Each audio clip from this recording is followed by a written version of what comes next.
All right. Welcome, everybody. So let's take a moment to cultivate a spirit of refuge and bodhicitta. We're taking refuge in the outer and inner guru and cultivating the desire to attain liberation for the benefit of all sentient beings. And just as it were, tonight, those are our topics. So as we wrap up on the four thoughts, we're going to move into refuge and bodhicitta, the very heart of the path.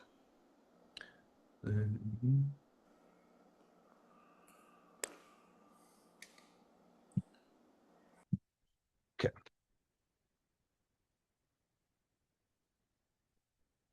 A single strand of hair lying in the palm of the hand will create discomfort and pain if it enters your eye. Immature beings like the palm of the hand do not realize the hair of the suffering of formations. Noble beings like an eye perceive these formations as painful.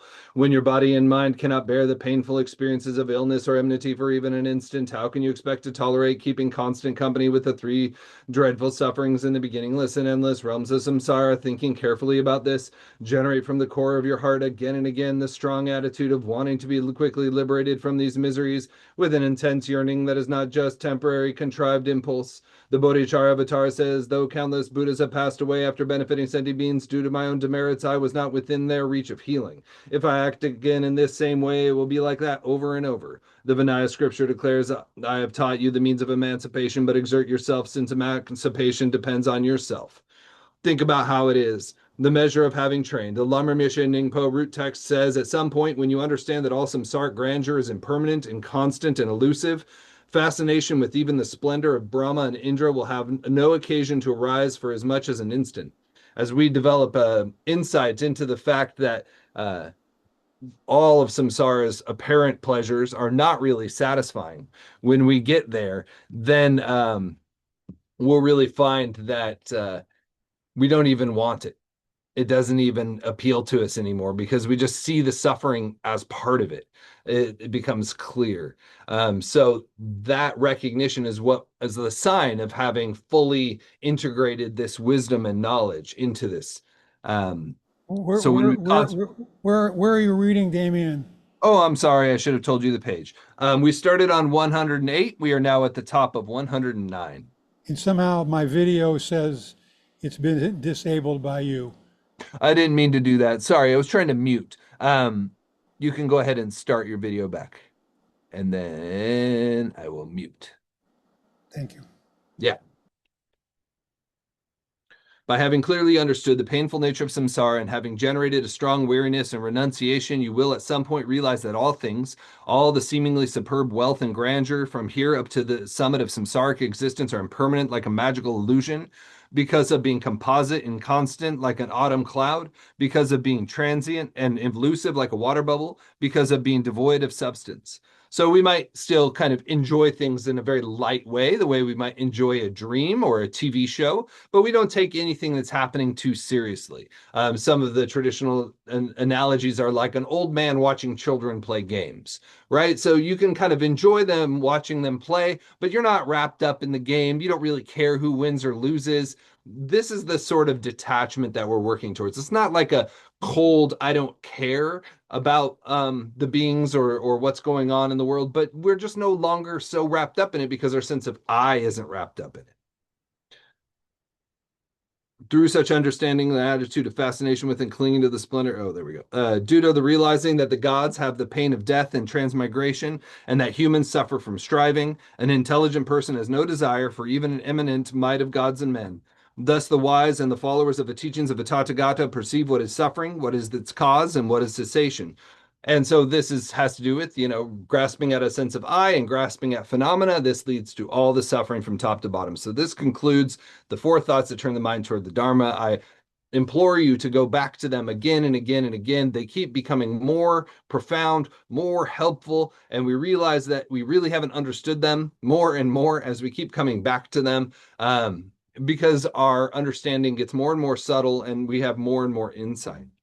So now we're moving on to the taking refuge chapter. And the refuge and the bodhicitta chapters, we both have an outer, an inner, and a secret level of understanding. So the conventional framework for refuge is that we take refuge motivated by fear of samsara, right? We recognize death, sickness, old age, and birth are all painful experiences, and we have a desire to not keep going through it. Once we've really let it sink in that we are going to die, that we are going to get sick, that everyone we love will die, that we will lose everything that we have, then a feeling of fear about samsara should come up in us. And this is the initial kind of refuge. This is where we should start. We'll look at the Dharma like a medicine. We'll look to the Buddha who prescribes us the medicine of the Dharma, and then we follow the doctor's instructions, and we start to remove ourselves slowly, slowly from samsara through the methods laid out in the foundational vehicles. This is what the outer and conventional approach to refuge is. Um, so this initial stage is important. You know, we always want to have the highest teaching, right? We always think about, oh no, we're like there is no samsara and I'm beyond all of this. But we need to work at every level. The outer, inner, and secret aren't like you leave behind the outer and you go to the inner, and then you leave behind the inner and you go to the secret. It's not like that. You accumulate. So the outer, the inner, and the secret are one thing. Three levels of depth of understanding the situation we're in. So as we start to approach this, we don't want to leave behind this feeling. We should continuously have a feeling that samsara is like a fiery pit, something we want to avoid. We don't want to go back into it, you know, because until we attain enlightenment, that turn is always possible. We can go back in thinking maybe this time it's going to be good. And we don't want to do that because we never know when we're going to die. And even if we just do it for a short period of time, we might die during that time, leading to who knows what kind of rebirths following that. So this is always an important thing to keep you, you know, keep in your heart. But then as we progress to the deeper and more profound points of this, you'll understand that there's a little bit of a dualism here of me and samsara, and I need to be free from it. And that kind of coarse part of it is not quite the full story. So we'll get into that as we get to the inner levels. So in the Dzogchen orientation, the locus is not the external guru as our savior or the Buddha as our savior. We're not looking for somebody to dive in and save us. I don't know about you, but you know, many times in my path, I've had the feeling like it doesn't really make me comfortable to even though I have faith in the teachers, I don't have faith that my karma will allow me to perceive them in my worst moments. You know, if I'm overcome by fear or pain or terror, am I really going to see Guru Rinpoche? Am I really even going to think of Guru Rinpoche? You know, like I know there's this story of Ram Dass when he had a major stroke and he'd been practicing very diligently for a long, long time. And he said he didn't think of anything spiritual during that moment. He just panicked, right? And this is, you know, something we need to take seriously. Even if we have taken the path quite seriously, when we are overcome by fear, it may not even occur to us to turn towards the Dharma. So that's this kind of external reliance isn't enough. We need to make it stronger. So the safety we need is the nature of our own mind. We need to really know beyond a shadow of a doubt this ultimate refuge is something that isn't coming and going. We're not waiting for a vision.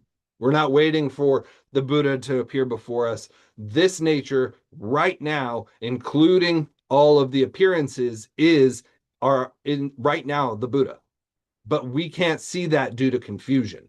So that's the recognition we should bring alongside. And the cool thing about this light of wisdom and the Lamrim Mission Ningpo is that it's taught at all these levels simultaneously. So it has this profound level. So we're not just going for this conventional outer refuge orientation. We're going to include this highest level of orientation and the outer level at the same time. Those two work together.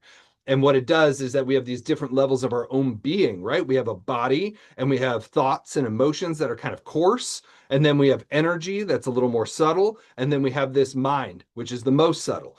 All three of those are relating to refuge in different ways. And we want all of them to take refuge. So when our body takes refuge, that looks like prostrations, doing practice, these sorts of things on an outer level. When our thoughts and emotions turn toward the Lama and take refuge, then we're starting to orient this coarse level of mind towards refuge. And then at the subtlest level, when we release this grasping on appearances and on a sense of self, then that's the highest level of refuge. So we want all three of these layers to be continuously happening.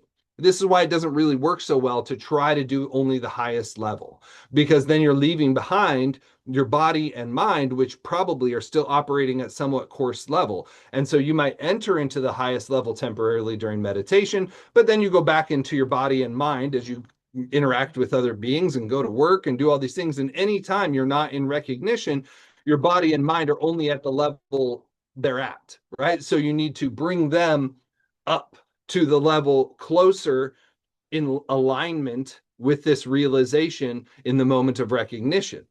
So this is what we're working on. So refuge, as I said, has an outer, inner, and secret level.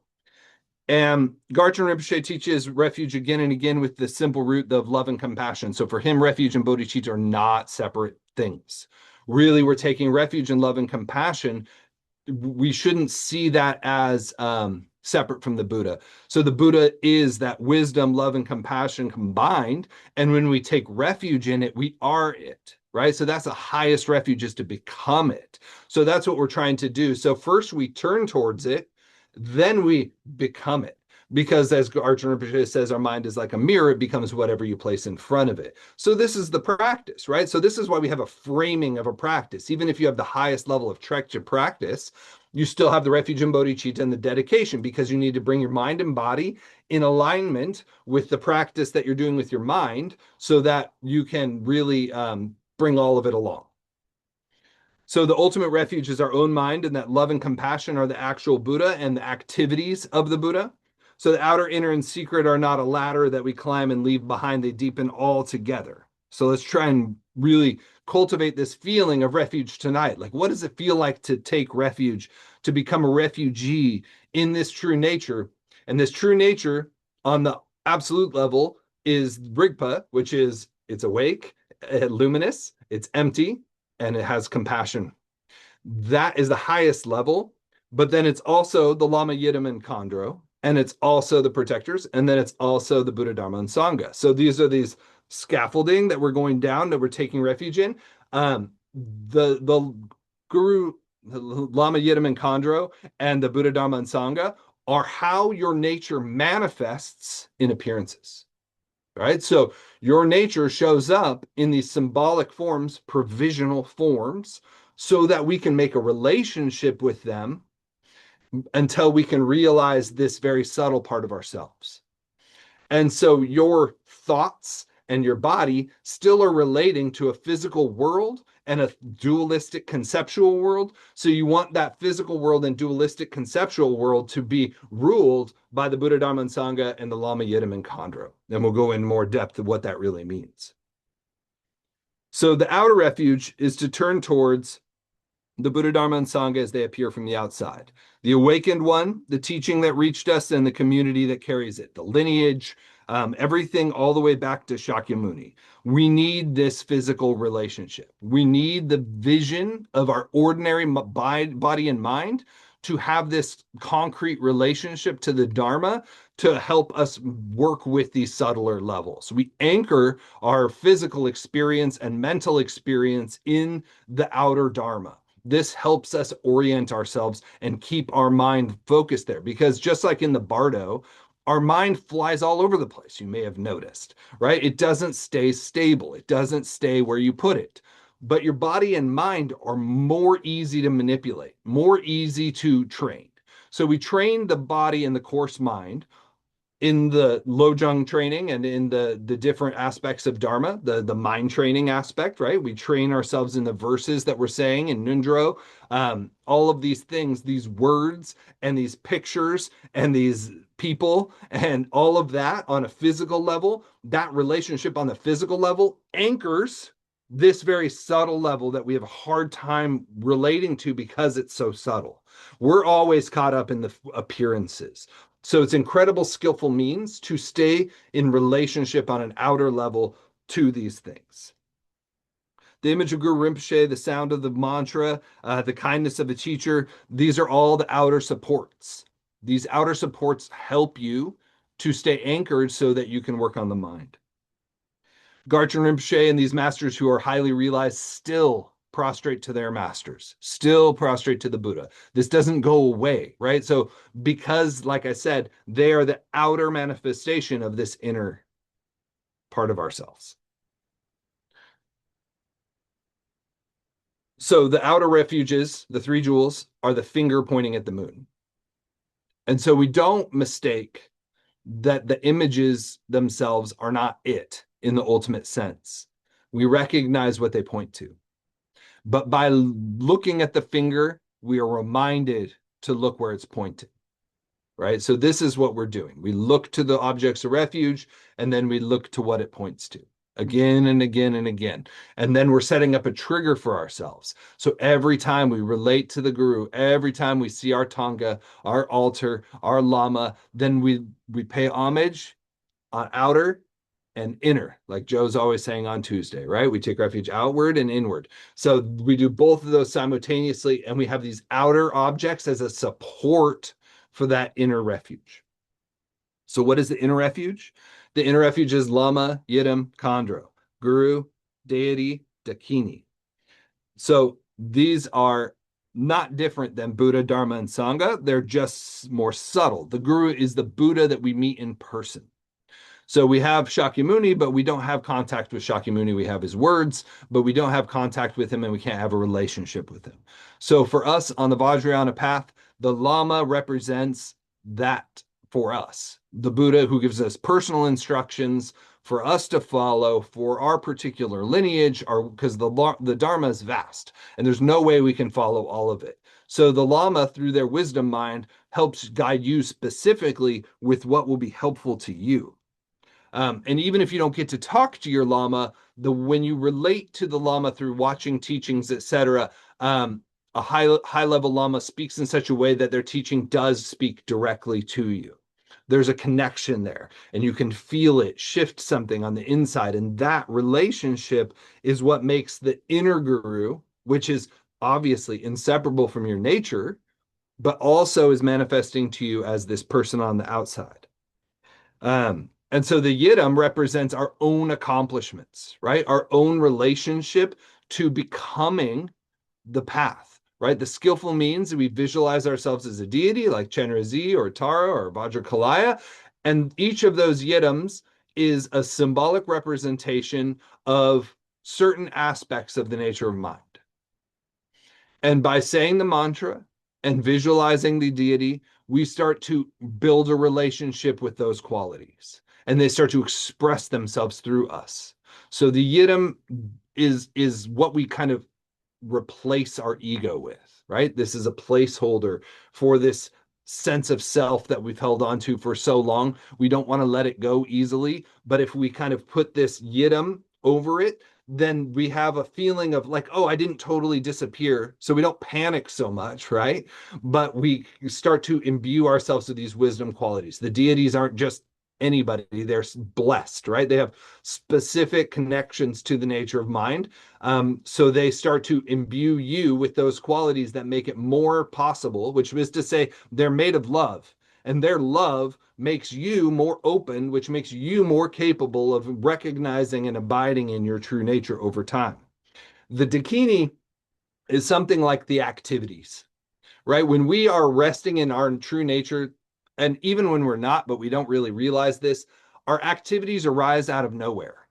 You can watch if you stay in the nature of mind for any amount of time that your body can do things, you can walk around, you can talk, all these things can happen, and there's no doer there, right? So the activity just happens in emptiness. This is the Dakini and the protector, right? When we act out of wisdom, when we are either visualizing ourselves as the Yidam or we are in Rigpa, then our activity becomes enlightened activity, becomes the activity of our true nature, which is the activity of Dakinis and protectors. And as Trungpa Trungpa, somebody asked him, what is the Dakini? And he said, we never really know, right? Because it comes out of emptiness. It's something we can't really fathom. It's like, where does this display come from? I don't know. But it's no longer karmic, right? We've moved into pure vision. So karmic vision is very like kind of clunky, right? There's a definite cause and effect. We have these previous things that we've done in relationship to appearances that have led us to continue to do these things in habitual ways and relate to the world and see the world in habitual ways. And that is the workings of karma on an outer level. But when we are in the identified with the yidam, we have what is called divine pride, or we are in our true nature, then appearances are just a magical display, right? And our activities are also part of that magical display. So that's what when we're taking refuge on an inner level, we're taking refuge in the Pure Land. And what is the Pure Land? Our own purified vision. When we experience the world with pure love, that's what the Pure Land is. Things change because not because they're different actually on an outer level, but because our perception is changing. So as we become more filled with wisdom and love, then our ability to perceive the Pure Land in our experience becomes more and more powerful. So that's the inner refuge. We take refuge in this inner level, and this works with thoughts, feelings, emotions, energies, all of that, right? We have the thought, I am Tara. We have the energies in the body through the visualization, right? The visualization and the posture holds particular energy pathways that help transform our inner energy body, helping to bring the energies into the central channel and out of the side channels of dualistic thinking. So the inner refuge has the guru and the deity. So as devotion becomes total, then the guru's blessing and our own minds start to unify, right? We're starting to now blend this thing that was like other and there was I. The guru is much more because of guru yoga in our relationship. There's an outer and an inner guru, and we're trying to bring those two together. This is the skillful means of Vajrayana that is using the outer guru and love to help us recognize the inner guru with love, right? So we're bringing those two together, that relationship.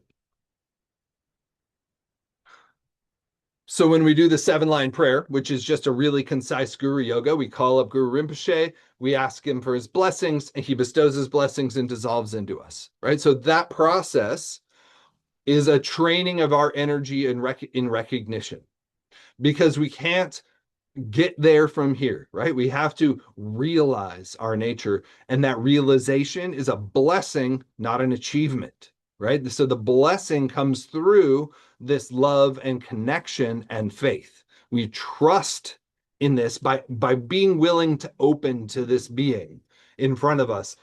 We can start to recognize when they say you are Buddha, you believe them, right? Because normally we don't believe that. But due to our trust we've developed in the Lama, when they give us these profound instructions, then we are actually able to receive them based on our faith.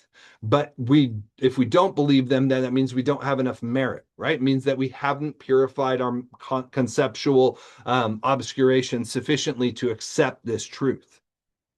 So the secret level, which is the Ati level, the ultimate refuge is our own mind. The Buddha is empty and luminous essence of awareness. It's unceasing clarity of that same awareness, perception. And the Sangha is the inseparability of emptiness and clarity, never once apart. So the Buddha is the emptiness. The Dharma is the gnosis, the ability to perceive, the knowing, the direct knowing. And the Sangha is the inseparability of these two. To take secret refuge is to recognize what was never absent, not added protection. Seeing the ground is the very awareness that searches. The image, self-grasping, is ice. The nature of mind is water. They're never different in substance, just different in form, right? So as the concrete tightness of our self-sense dissolves, then we begin to unify with the water we always were. We only felt separated due to the contraction. So secret refuge is not dramatic. It's a subtle shift of allowing the sediment in the water to settle, right? As the shaken up glass of our mind, as we leave it alone, its clarity becomes obvious as the obscurations settle. So this is what it means to take refuge, is to practice trekchö, right? We cut through the clinging. When we cut through the clinging, we let go and we let things settle. Then the recognition is automatic. It's just this, what always already was. There's nothing to do. There's nothing to achieve. It's ever present. So this is the highest level of refuge. In that moment, we are not protected from samsara. We are not in samsara anymore at all. We've stepped out of the dream. Normally, we're in the dream and we just step back, recognizing we have this clear nature like the crystal, and we recognize the rays as rays, and we are no longer confused, thinking that we are just the rays, right? Lost in the rays, lost in the display, lost of this true nature that stands behind it all, unchanging and ever present. So love itself is the deity, as I said, and then the so we work with that relative aspect, which keeps opening us further and further. Then we can settle in this true deepest self, right? This deepest truth about what we are, and we've stepped out of the dream and recognizing the Buddha, the real Buddha, has always been our own mind, as Garchen Rinpoche always says. So all reviewing the whole thing in one big sweeping movement. Garchen Rinpoche still holds all his lamas and gurus um, and Buddhas and recognizes the nature of his mind all at once, right? You don't leave this behind. You don't leave the outer forms behind as you begin to develop on the inside. You hold them all together.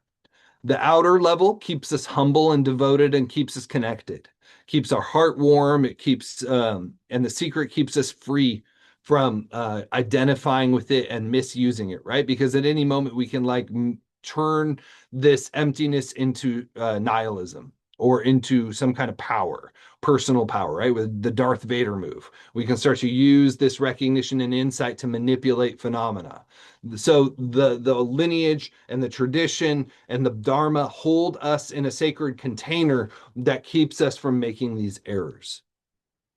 So in practice, you turn towards Guru Rinpoche and you feel him received in your heart. That's the blessing when you feel his love, and then you dissolve into him, and then you recognize this nature of ours, this unified nature, inseparability of the Lama and our own mind.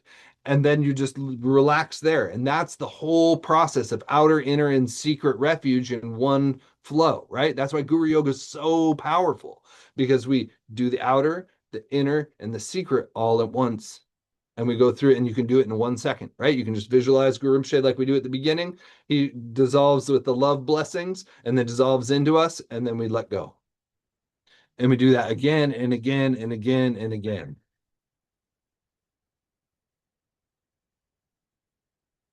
So I'm going to go a little more into the three roots and what they are. Does anybody have any questions or thoughts so far?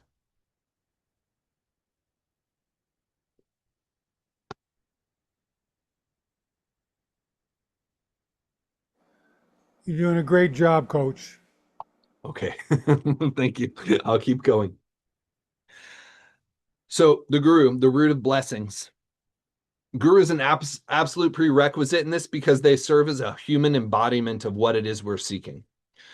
It allows us to increase our belief in the possibility that we could attain this, right? If we don't think that there's anybody on the outside already who has this, then we won't have any faith that we can do it.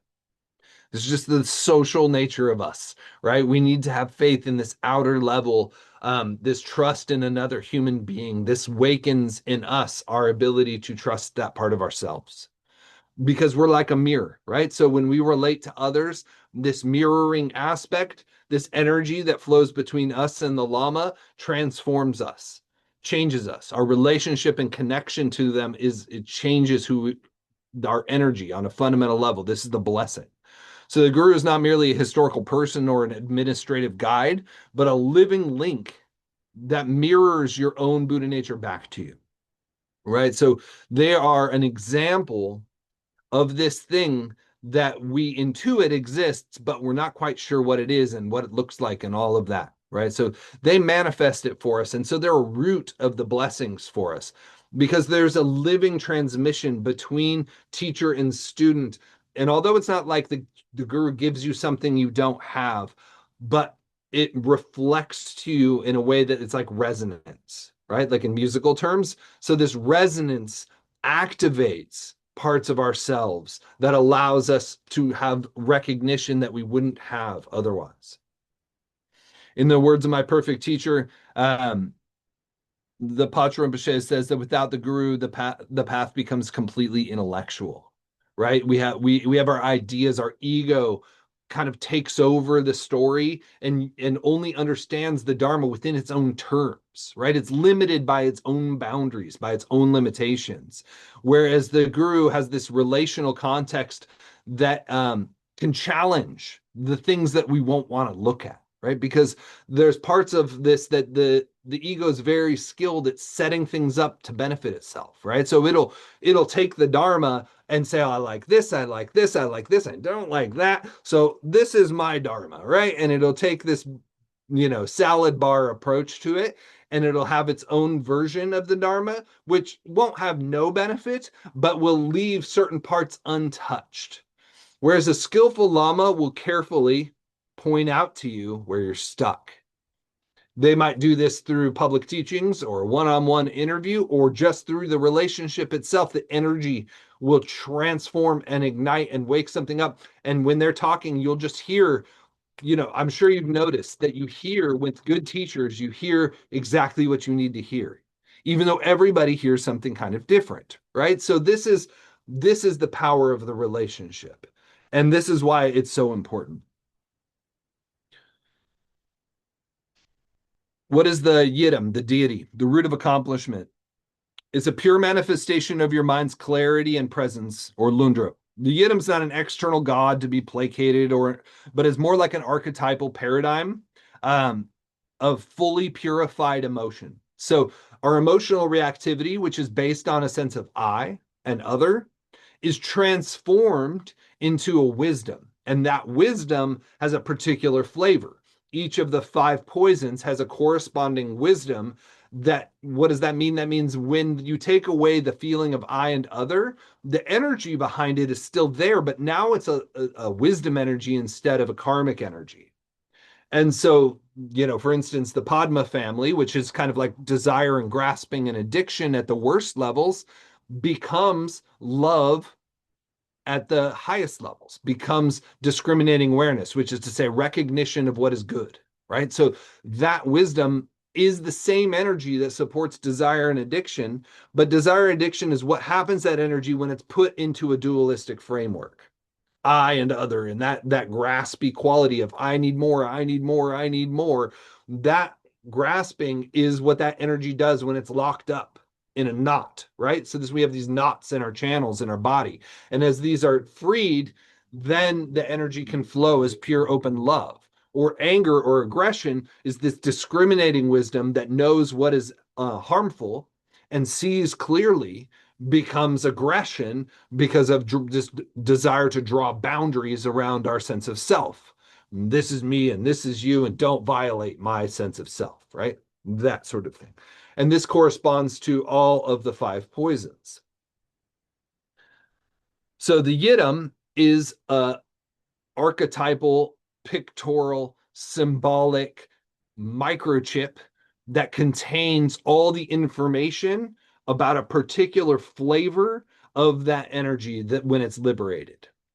So we often are given a deity or attracted to a deity that, or maybe we should be, that reflects our biggest poisons, right? So if we have more aggression, then we might choose a wrathful Yidam of the Vajra family. And if we have, more passion, then we might choose a magnetizing deity, and so on. And then there's mixtures, right? So there's like Padma Haruka, right? Which is like a red wrathful deity. So he has passion and aggression combined. So we all have different mixtures of poisons that we have a predilection towards. By practicing visualizing ourselves as the Yidam, we begin to rest in the poison without freaking out. See, what happens when we have a negative emotion come up, say anger, for instance, first we have an uncomfortable feeling in our body. We have some kind of heat or tension or some kind of desire to move. This movement of energy that first happens, we've habitually disliked the feeling, and so then we do something with our karma to stop ourselves from feeling it, right? Like an easy one is yelling, right? Like when you yell at somebody, you don't feel the anger, you put the anger on that other person. You bypass the feeling of discomfort, of anger and frustration in yourself, and you project it onto the other person. Now they feel it, you don't. All right. And that doesn't mean it didn't happen to you. You just weren't aware of it because you were focused on projecting it onto the other person through this aggression. If instead we have the feeling of frustration come up and then we recognize our nature or look for who is angry, then there's just sensation, and the sensation can start to move. And the sensation, oh, the more you do this, frees itself up and becomes this deity. So when we rest as the deity, it starts to give our body, mind, and energy a map of what it feels like to be this enlightened version of the emotion. So instead of having to yell at people, we can just be Vajrakalaya. We can just stand in this intensity without having to do anything with it. That's the Buddha of it, right? The Buddha of anger is Vajrakalaya, one of them, right? So it just has this dagger just ready, just full of all this intensity, but there's no enemy, right? And it's just completely and they're usually standing on some sort of demon, and the demon's not dead, you'll notice. It's just you. You're pinned beneath this energy, right? They pin down the self-grasping. The ego-centered one is below you, and you are this holding this intensity of energy that is now enlightened energy. So we are starting to build a relationship with this, and this is why it's called the root of accomplishment, because accomplishments come through this liberated energy. So when the normal, ordinary five poison energy is very limited and only causes karmic mishaps, as you know, but when it becomes liberated, it starts to do incredible things, right? Where, like, I'm sure you've experienced somebody who could just have a moment of wrathful energy. They were just very clear and sharp, and what they said was extremely pointed, but it didn't harm you and it didn't make you feel in danger, but it cut right to the center of whatever you were holding, right? This is like a city of this energy, right? So you're able to cut through delusion without harming or making somebody feel fear, but just dismantling somebody's grasping. This is the power of that liberated energy. And the same way that what used to be seduction and addiction can become warmth and love and acceptance and all of this feeling that people feel blessed by, right? So that we transform the poisons into the wisdoms through the yidam. So in the Barche Kunsel cycle, which this is based on, Guru Rinpoche has 12 different manifestations, and each of them is a particular emotional flavor, right? And so when we connect to the Guru and we do the Guru Yoga of this 12 form of Guru Rinpoche, the then that we are beginning to relate to all of these flavors of enlightened emotion. And so this helps us to begin to have these qualities because, of course, we all have all of it, right? We have all the poisons, which means we have all the wisdoms. So in the Shitro level, you have like all the wrathful deities in the skull and all the peaceful deities in the heart and all the Mahasiddhas in the throat. This is a symbolic representation of all of the capacities that you have within you when these channels are opened and the energy begins to flow freely. So recognize that this isn't like deity worship as it is practiced in Hinduism. This is just a recognition and an archetypal expression of a particular flavor of wisdom you is part of your true nature. And then you have chondro, the root of activity, and sometimes the protector is used. Unceasing, playful, dynamic flow of enlightened energy in daily life. Literally means skygoer. So the chondro represents the spacious expanse of emptiness interacting with the relative world. As I said, the spontaneous activity that seems to arise out of nothing and return back into nothing, right? Obviously, it's not nothing, it's this pure potential, but the emptiness that it manifests out of. And so that's called the root of activity because it clears spiritual obstructions. Uh, so things in your life just start to rearrange themselves. This is why being around somebody who has high levels of realization, your life can start to change because the energy from their realization begins to infect your life and your circumstance due to interdependence. So the Dakini is particularly related to the channels, winds, and drops in the body. And so it's coordinating this energy with the central channel as you begin to free up these poisons. So the secret refuge, working on the channels, winds, and drops at the Anu level, Anu yoga level. This is what we're doing with troll core. This is what we're doing with the ninefold breath. This is what we're doing with Tumo. These are ways of directly working with the energy in the body. And of course, even Hatha yoga. And this works faster than even doing Yidam practice, but of course has more risk because you could put energy into a channel you don't want it to go to if you push too hard, right? So this is why all the lamas always say go gently, gently, slowly, slowly. A lot of breath holding and pushing and stuff like that can cause real problems.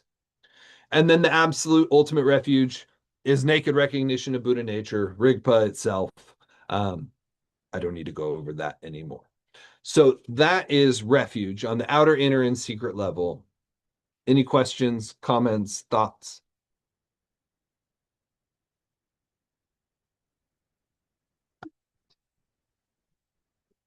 So if you're doing Nindro and you're doing your prostrations and your refuge verse, this is what you're connecting to. When you're prostrating, you're doing the outer refuge. When you're saying the verse, you're working with the inner refuge. And when with your mind, you have the secret refuge. Right. And so that's complete Nindro practice. We have the refuge tree with all of the different levels of the outer, inner, and secret refuges symbolized in the tree. And then our own outer, inner, and secret body coordinates and relates to, takes refuge in the outer and the inner, they combine, right? So that's what we're doing when we're taking refuge. So, any thoughts before I move to bodhicitta?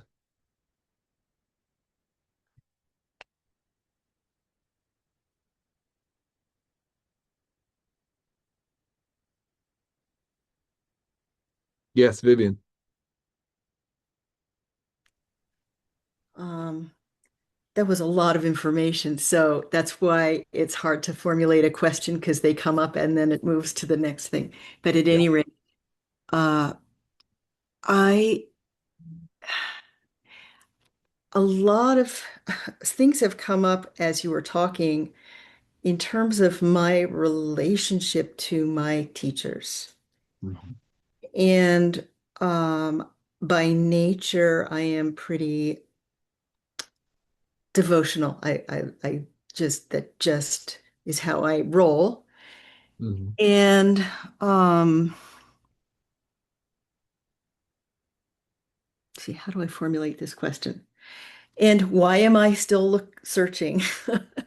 Okay, so I've moved from teacher to teacher to teacher, from practice to practice to practice since I was 17 years old, and I'm now going to be 74 in a few days. That's a Okay. long time, right? Yeah. I still, uh, I still am not sure if I have. I mean, the only Lama I have, and it isn't the only, I can't say only, but is Joseph. Mhm. I don't know. When you guys talk about all your lamas and everything, I don't, well, I met the Dalai Lama, but I Mhm. didn't hang with the Dalai Lama. Yeah. And what's my question? So the reason being, every time I got close in to the teacher and then became personal friends with the teacher time after time after time after time after time, and then as a personal friend, the human karmic relationships became, oh, you know, happening. And then disillusionment. I mean, and it's like this thing that has happened to me over and over and over and over and over again. What's my question? My question is, how do I stop this pattern? I mean, I don't think that it's okay to just imagine something. You can get completely deluded in your own mind, imagining your relationship to something, to a yidam even. I would imagine that you could really delude yourself, thinking, I am Tara, and therefore, whatever. How do you, I mean, and that's where I see how wonderful it is to have a lama, right? Yeah. I hear you. And so there's a Can't few even things. formulate the question. I'm just like, as you're talking, I'm feeling more and more like, oh my God, I feel a little lost because I don't quite know. Like it makes me tearier. Like Yeah. I have I have a few things to say. So number one, don't worry. Your llama is all of them, right? Guru Rinpoche is appearing to you through many different forms throughout your life that you were available to see and hear. and I did. Yeah. Like each time it was like this opening that was absolutely marvelous. And then Yep. door And shut. yep, because our own perception is limited and our capacity to see um, people as pure is limited, right? And so this is why we want to have a few different lamas. In my experience, you want to have kind of a symbolic lama, somebody like the Dalai Lama or Garchen Rinpoche, Mhm. somebody you may or may not meet, somebody you have a connection to, somebody you have faith in.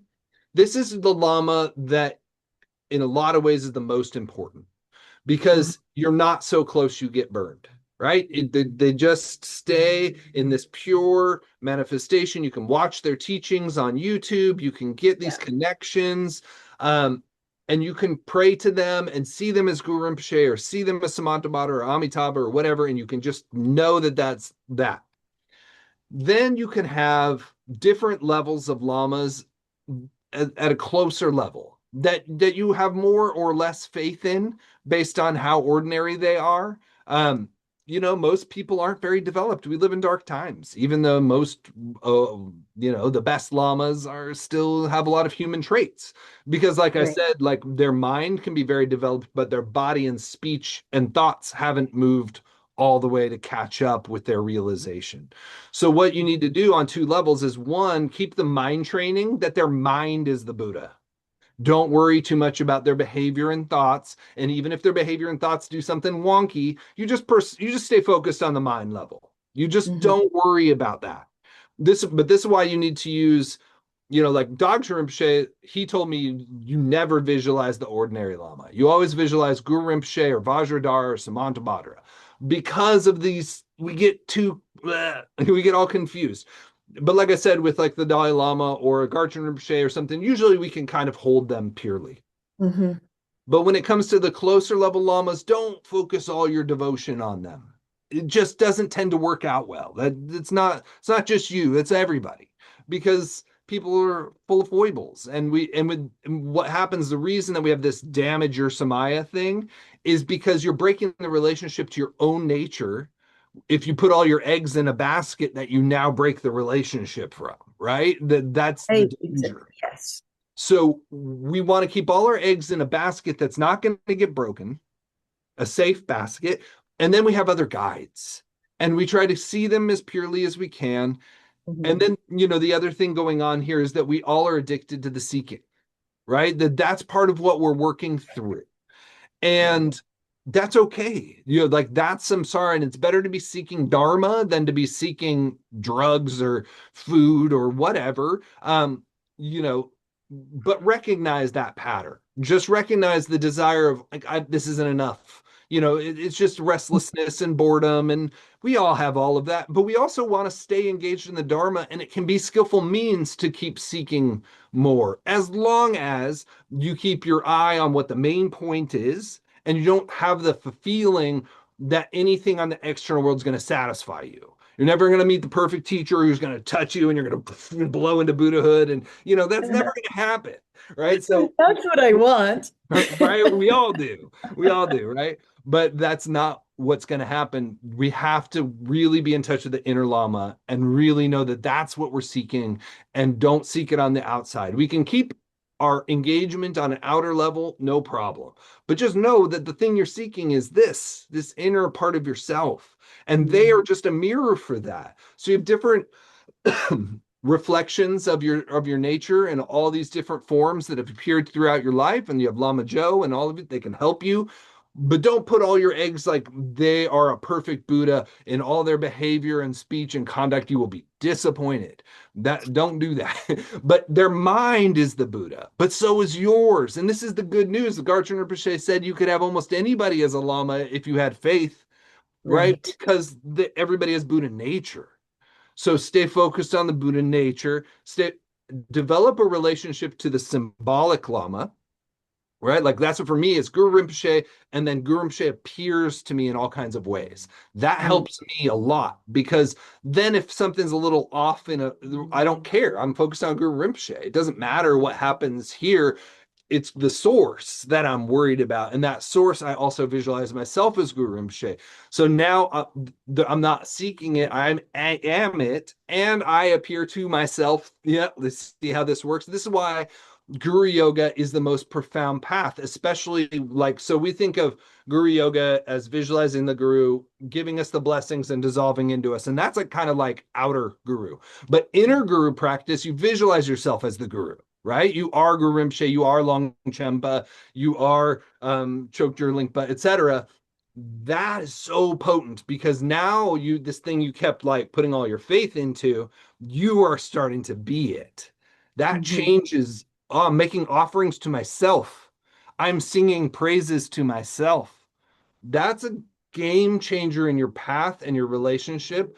And it has to be done eventually. You have to have this divine pride. Really own it. I am it. This true part of the my core is the thing I'm looking for on the outside. Now I'm going to be it. Now I'm going to have soak and I'm going to offer myself a feast. And I'm going to enjoy the flowers and I'm going to have offering goddesses offering me flowers. Like, what does that feel like to be the guru? And not on a conceptual, like you're now going to relate to people in that way, just on an inner level, right? Only on the inner level. This is how you really do guru yoga. That's why it's so powerful because it actually will get you to believe this thing you won't accept. That we all keep looking for it out there, but it's not out there, and they're never going to find it out there. It's here. Um, but that doesn't mean, like I said, that we stop respecting it on the outer level. We see the outer level as the inner. That's what Right. we're trying to No do. difference. Right. Bring it together, bring it together. So that's why having a Lama, Yidam, and a Chondro is helpful. Have all the things so that you have it, they have it, a whole big field. That's what a Pure Land is, right? Like all these Buddhas and Bodhisattvas hanging out together. There's no difference, right? Even if there's a guru at the center, everybody's an emanation of the guru. So that's what we're trying to do. Is that helpful? Very. That was really I mean, I was like really in a slump there when I asked the question, and I feel very Good. good. Thank you. My pleasure. And it occurred to me I didn't actually go through the root text. So I'm going to read through the root text. I went through my notes, but I didn't go through the root text.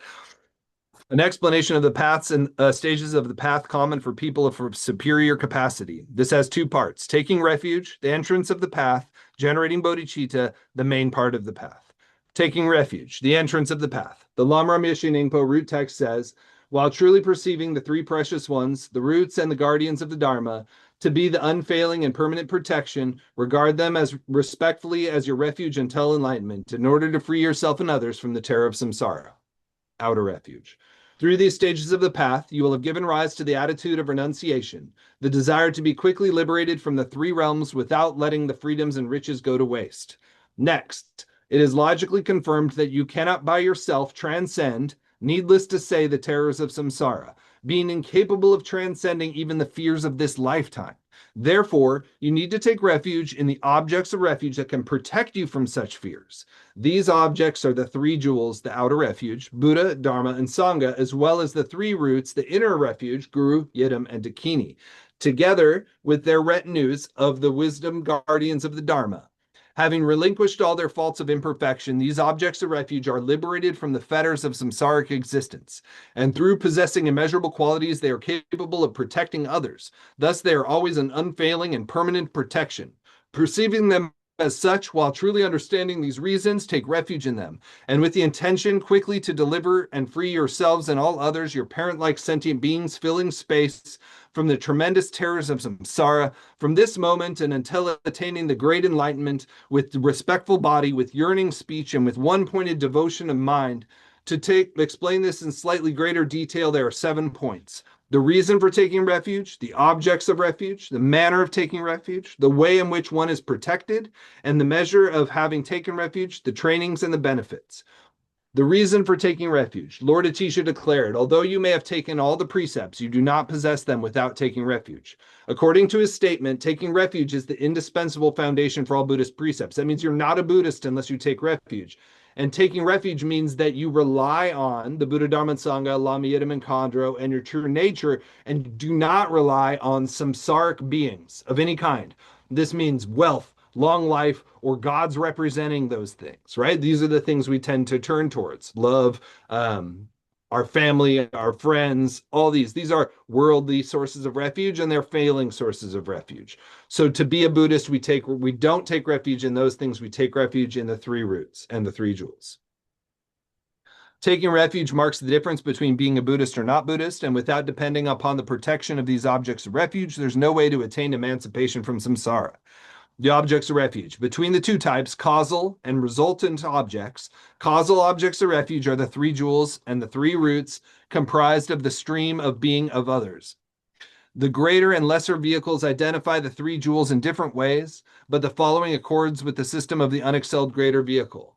The Buddha is the nature of the 4 kayas, the Dharmakaya, Sambhogakaya, and Nirmanakaya, and the Swabhavakaya, which is the union of all 3 of those, and the 5 wisdoms endowed with the 2-fold purity and the perfection of the 2-fold welfare. The Dharma is what is expressed, the unconditioned truth of total purification comprised of cessation and path, and that which expresses the 2 aspects of statement and realization, appearing as the names, words, and letters of the teachings. The Sangha consists of the actual Sangha, the sons of the victorious ones abiding on the noble bhumis, this is the Bodhisattvas, who are endowed with the qualities of wisdom and liberation, and the resembling Sangha, who are on the paths of accumulation and joining, our fellow practitioners, as well as the noble Shravakas and Pratyeka bhumis. According to Mantrayana, in addition to the above, the special precious ones are the Guru, the object of receiving the blessings, the Yidam, who is the object of attaining the cities, and the Dakini and the Dharma protectors, who are the companions for accomplishing the activities. So we're starting to take the fruit or the result as the path, right? That's the distinguishing feature of the Vajrayana. So we have the outer refuges where we're taking refuge in the Buddha, Dharma, and Sangha, but the Guru, the Lama, Yidam, and Khandro are both outer and inner. And we're taking refuge in both of them together. So there's an outer and an inner aspect. And although the Guru embodies all the precious ones, since the Yidam is the Buddha and the Dakini and the Dharma protectors are the Sangha, they are also regarded as distinctive objects of refuge.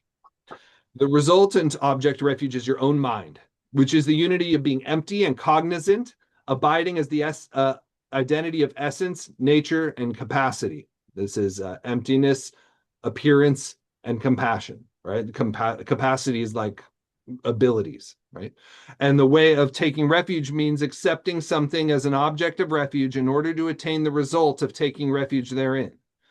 So when we take refuge in the Guru, Yidam, and Dakini, we become the Guru, Yidam, and Dakini. That's why it's special, right? When you do the outer refuge to the 3 jewels, you're not really thinking about becoming the Buddha, Dharma, and Sangha in the same way that when we take refuge as the Guru, the Yidam, and the Dakini, we're having them on the outer level, we're bowing to them, prostrating to them, taking refuge in them, but we're also visualizing ourselves as them. So we're starting to plant the seeds and even practice what it would be like to be the result, as I was explaining. The resultant way of taking refuge means to engage in the cause in order to realize that your mind is the enlightened state, or chiefly to rest in the natural state without searching for it elsewhere because it is spontaneously present within yourself. This is stated in the accomplishment of wisdom. To wish for perfect happiness elsewhere through the lords of the 3 jewels is called aspiring for the cause. To realize that the luminous mind itself is the lord of the 3 mandalas, and to rest one pointedly in evenness is taught to be the foremost of fruition. The manner of taking refuge. The visualization is as Dan, found. Yes. I'm sorry. It's getting after 9 o'clock and we're going to have to go ourselves. So, Okay. I just want to wrap this up. If you need to go, that's okay. I'm just going to finish reading this last page. The way in which one is protected. You are protected by requesting the Buddha to be the ultimate refuge and teacher, by requesting the Dharma to be the path for transcending fears through practicing the meaning of what he taught, and by requesting the Sangha to be companions who guide you along the path. The master of secret mantra performs singly the activities of the three jewels and therefore embodies them all. According to Samvarodaya, the guru is the Buddha, the guru is the Dharma, and likewise the guru is the Sangha. The guru is the glorious Vajrasattva, the measure of having taken refuge. This refers to possessing the four special qualities, understanding the qualities of the three jewels, understanding the refuge for self and others and the differences between the three jewels, resolving to take refuge after having understood those things, and not searching for another refuge even at the cost of one's life. This means that once you have fully understood what refuge is and what it means to take refuge, you couldn't even change your mind if you were told to or had a gun held to your head because you know it's the truth. This is what it means to have fully taken refuge, that you know that there's no other reliable refuge. The trainings are the six categories of what should be avoided and adopted together with their sub aspects. This is all of the workings of karma and the precepts, etc. The benefits. The Sutra of the Sublime Victory Banner describes the benefits. Because of protecting from all harms, from fear, and from the lower vehicles, they are taught to be a sublime refuge. And the one who goes for refuge to these three will quickly attain the state of a Buddha. There are innumerable other such quotations. Sorry, I went a little bit over. Thank you for staying. I appreciate all of you. Thank you, Damien. You're welcome. My pleasure. Let's dedicate the merit. By this merit, may all attain omniscience, having defeated the enemy wrongdoing, from the stormy waves of birth, old age, sickness, and death, from the ocean of samsara, may I free all beings. Thank you, everybody, for being here. I appreciate all of you and your participation. I'll send the video, I'll put it on YouTube as soon as I can and send you notes shortly. Have a wonderful night. Sleep well. See you soon. Thank you. thank you. Thank you, Damien. Welcome. Good night. Good night. Good night.